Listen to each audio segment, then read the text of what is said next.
So you think there may be some alternative to shutting down the Garkatronic control networks?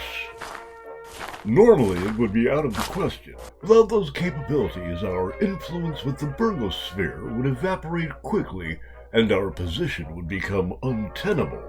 However, if your Cosmotropolis project is proceeding as you claim, perhaps the prospect of garking the entirety of the Burgosphere is within reach, and the lesser rabble to boot.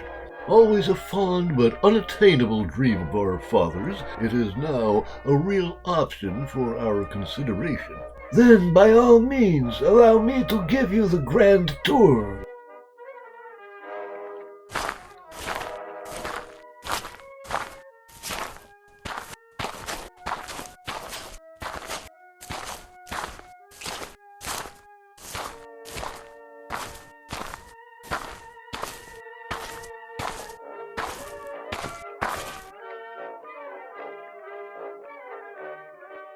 Captain Schwenk, can you take us for a little ride?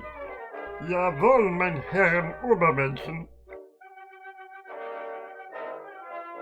Moments later, aboard their World War II-era classic disc, Whiffy and the Count leave the Earth's atmosphere, headed to the dark side of the moon, where their ultra-secret Cosmotropolis project is nearing completion.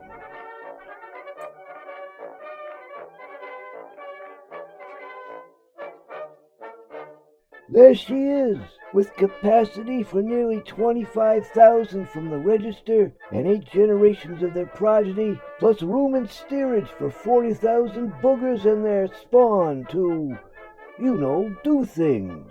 Excellent, and I understand that the new resort on Mars is also ready to open. So perhaps it's time to spread our wings and discover new worlds to be garked. Not an unworkable idea. The conditions of the surplus population have always been black marks blocking our entry into the Alliance and access to their technology.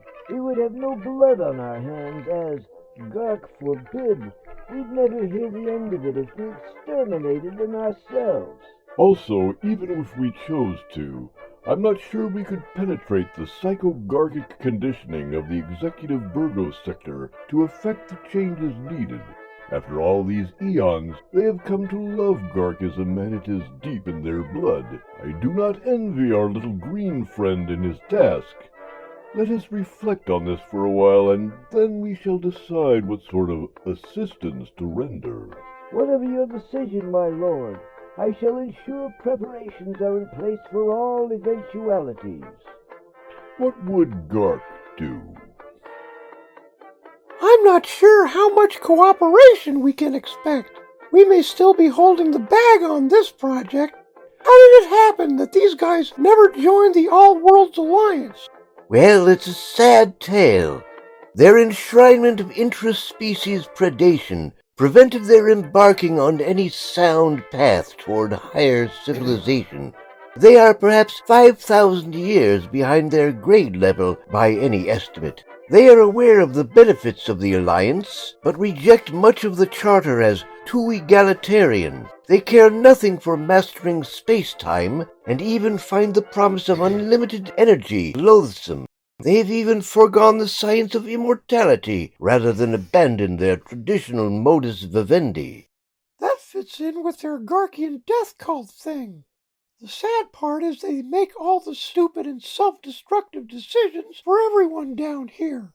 I think we'll need Binky if the government's involved. And to keep our deal with Pifflethwaite, he's got to do it without mentioning the deadline.